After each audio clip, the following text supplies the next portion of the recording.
I know what you're thinking. There's no such thing as a Cummins powered flamethrower. You photoshopped that thumbnail, you bugger, just for some clickbait. Nope. Nope. We have a Cummins powered flamethrower. Here we go.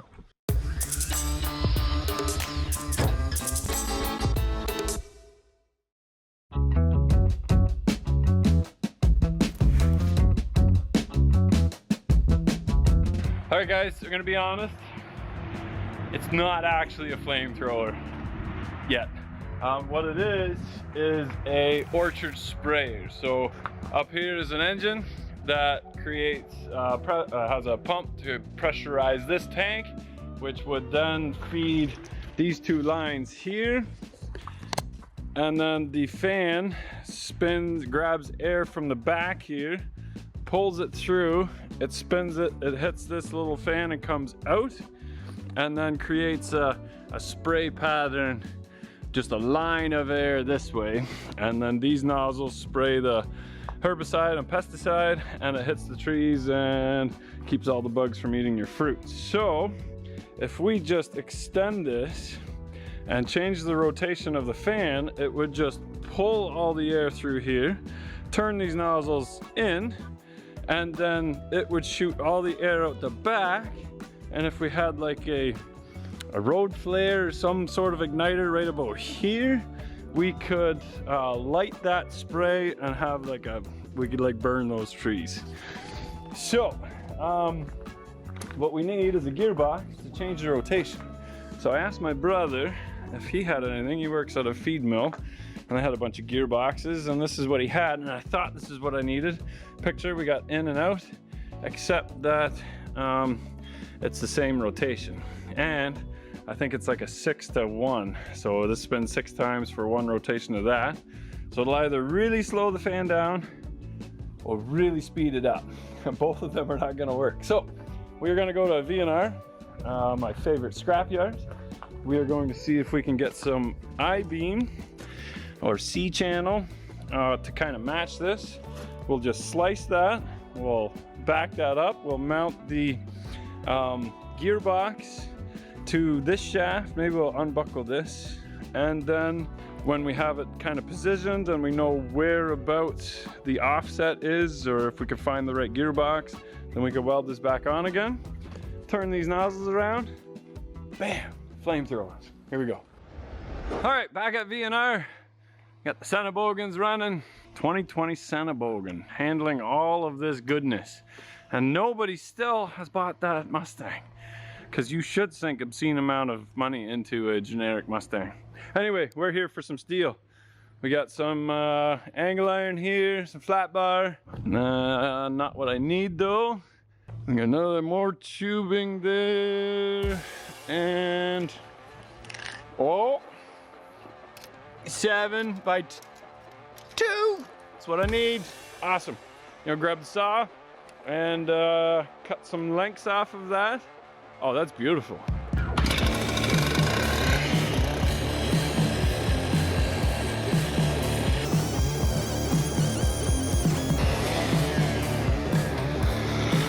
All right, so the other end of the yard, we've got wire, electrical motors, clean copper rads, and some random gearboxes kicking around. That is wrong.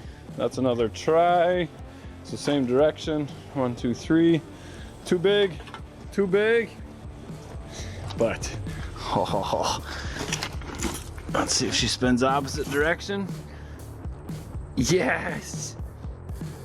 And let's see. All right, if that's up, this is off to the side. That is a 1. 5.5. Oh, I was excited there for a minute. So we can have, if our fan is, if it's direct drive, which it is right now, then it would be spinning at, say, 2,000 RPM. With this, it would be running at 11,000 RPM, 12,000 RPM. Even on idle at 850, it is running at like 4,000 RPM. So, but wait. If I stick the other shaft in here and I reduce it from the So if I reduce it down to like 6.5 to 1 and then bring it back up to like 5.5 to 1, I think that would work, right? Throw that in the back of the truck and we got ourselves a flamethrower. Here we go.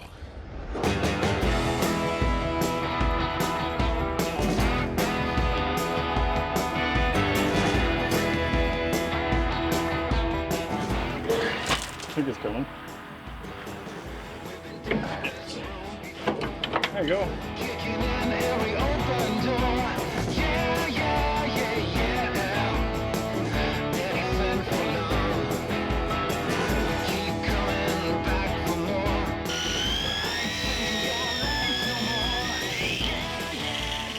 That's crazy.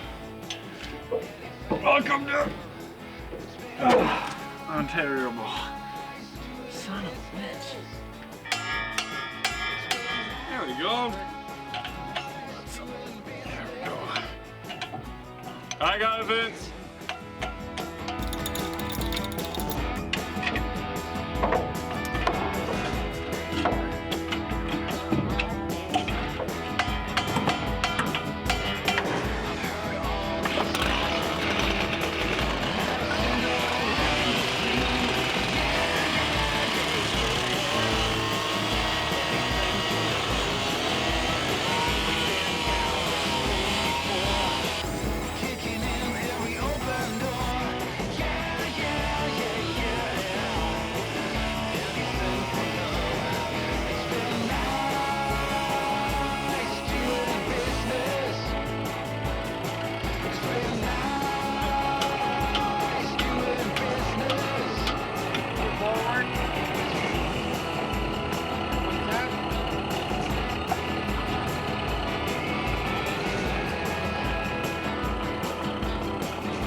Yeah.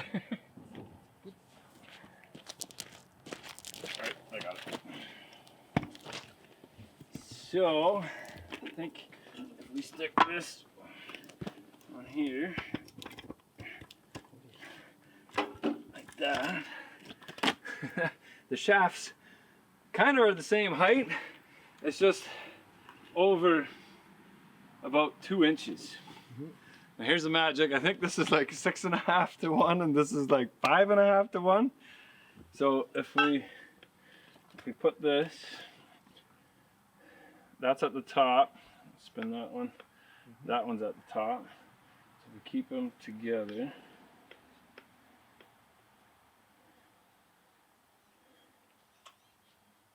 That's 1.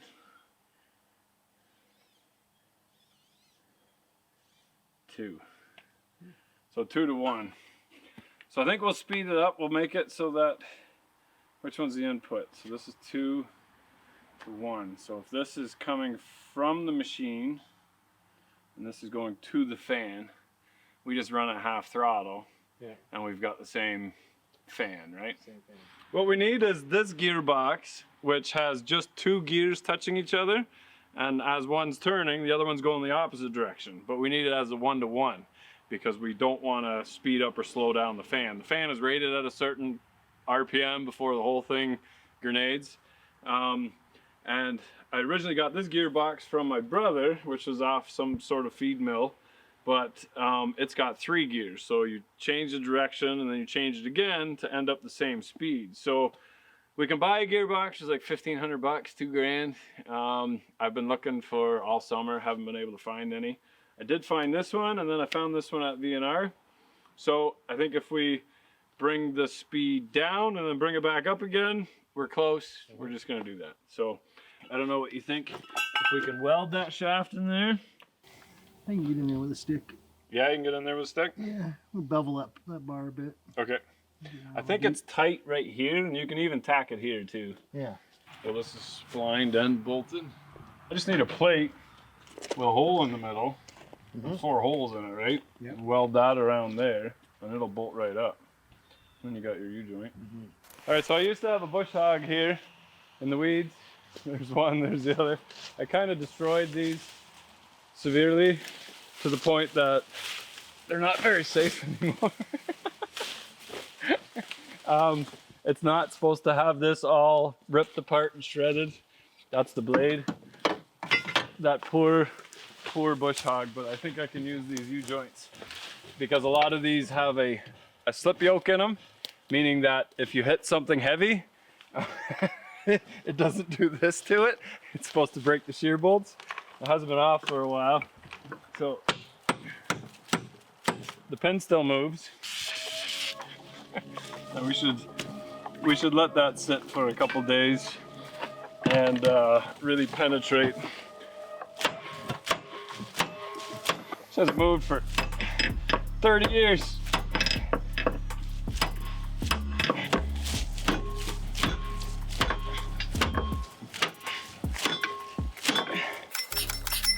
It's just that easy.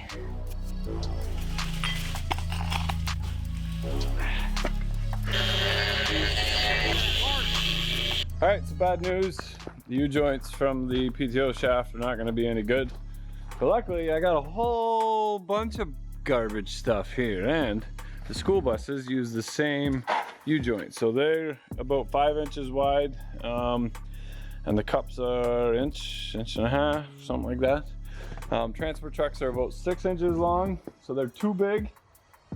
This does feel like Goldilocks. Too small, too big, just right. There we go. So the biggest problem is those little bolts kind of, they're 12 point and they get rounded off. So they're really hard to get the right size.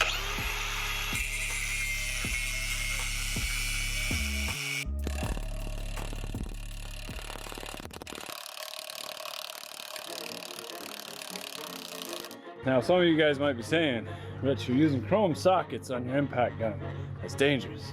But you forget that I'm building a flamethrower. Cummins power flamethrower.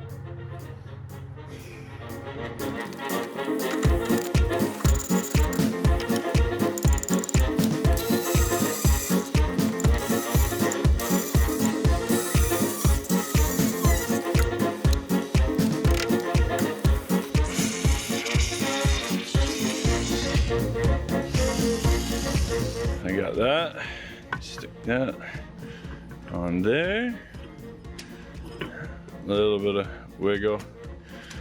We'll get Vince to weld that up. Nice.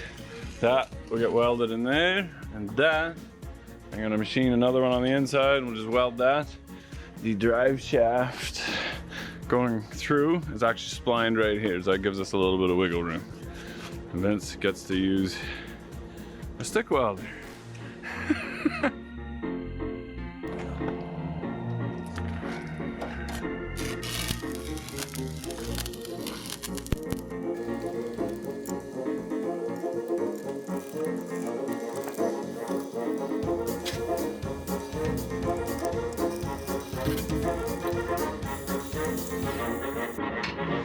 Oh, there's a fight coming. There's a fight coming.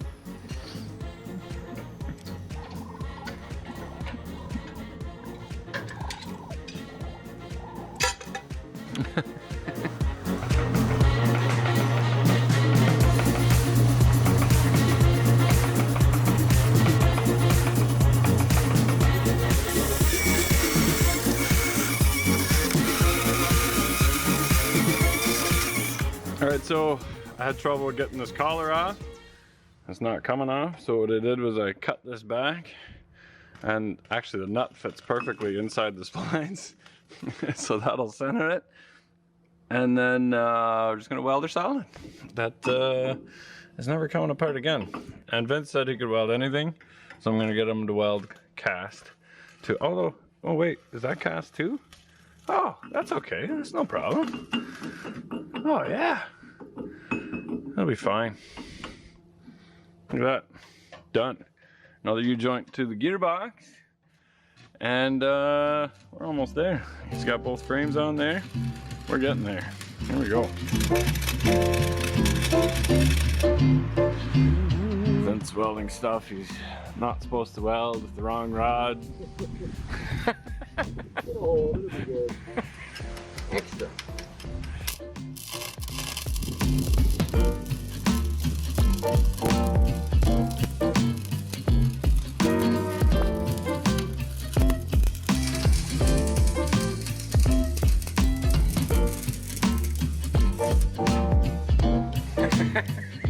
That's a lot. Ben said he could weld anything, so I told him to weld cast steel.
I don't think people are surprised they get texts from me like that. Yep, he's got some chain link.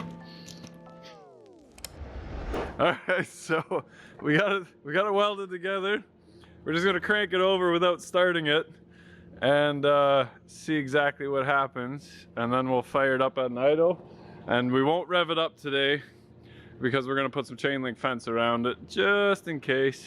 If it snaps, it'll break back here, so it's not gonna flop around like crazy. It'll spin in there and probably wreck the tank, and then that's the end of it. But right now the tank is empty, so we don't have to worry about it too much. What do you think, Vince? Well, you know, I think this is gonna either hold or not hold. Thanks for that. What are you, a politician running for office there, buddy? So I think because this shaft is, we welded that one in a little crooked, this box is going to wiggle. I think this one is not bad and secured a lot better, as you can see here. That's welded, and we originally put the boxes together, but we have to let it move because there's a little bit of wiggle there. So this will be a very short run. Let's see what's going to happen. All right, go ahead.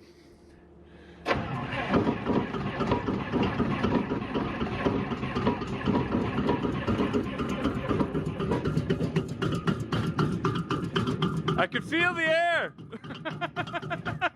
That is a little bit of wiggle. I think we gave it enough wiggle though. That's all the U-joints. I should have tapped those in before I welded them. I got a little bit of wiggle there, but it should be all right. All right, you want to fire it up? Are you ready?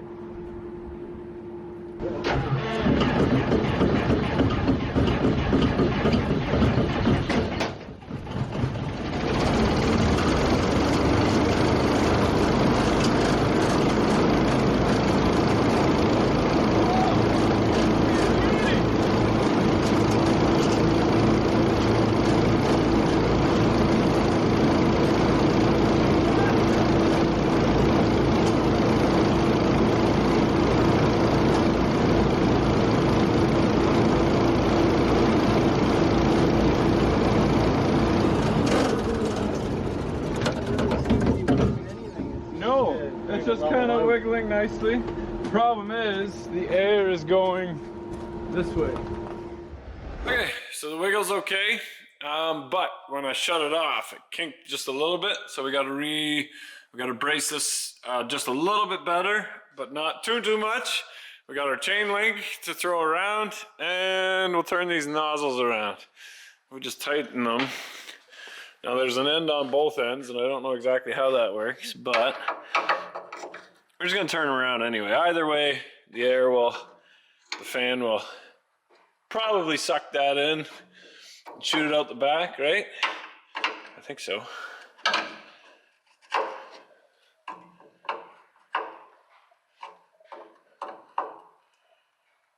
Something like that.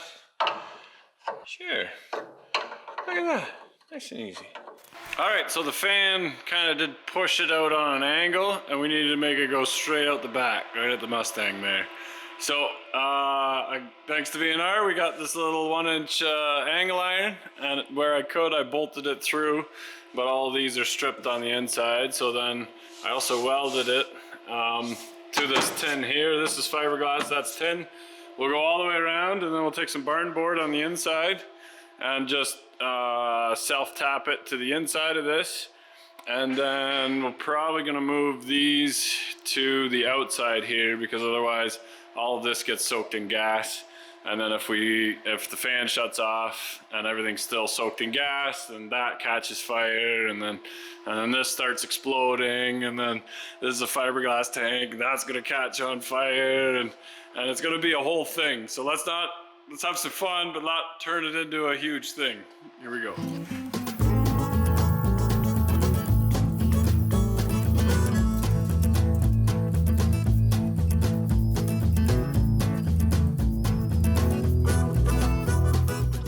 So I got the tin all kind of around there. Looks pretty decent actually. I gotta put one more piece on the bottom, but I thought, well, if I take that and I gotta put that on the inside somewhere, and that actually is a lot of work. So we're just gonna put it back to where it was, which will save us like 4 feet of hose as well. And it's just cheaper. So we're just gonna turn it into a thing.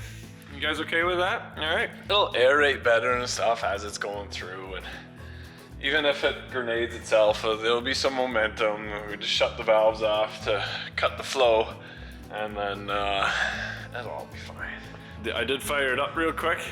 One blade is now hitting the thing there, and you can see sparks and stuff, and it makes a lot of racket. So we're definitely gonna have to rev that out until it self-clearances itself, and then that'll be within spec.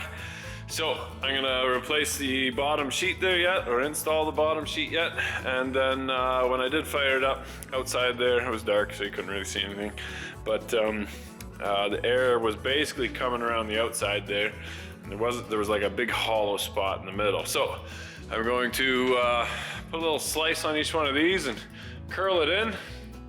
And then we'll put a torch holder or road flare holder at the end here. We might even just have to spray it and throw a, I don't know. We'll worry about that tomorrow. But we're gonna cut it, angle it in so that the air comes into one solid stream right out the middle, and then call her a night. Here we go.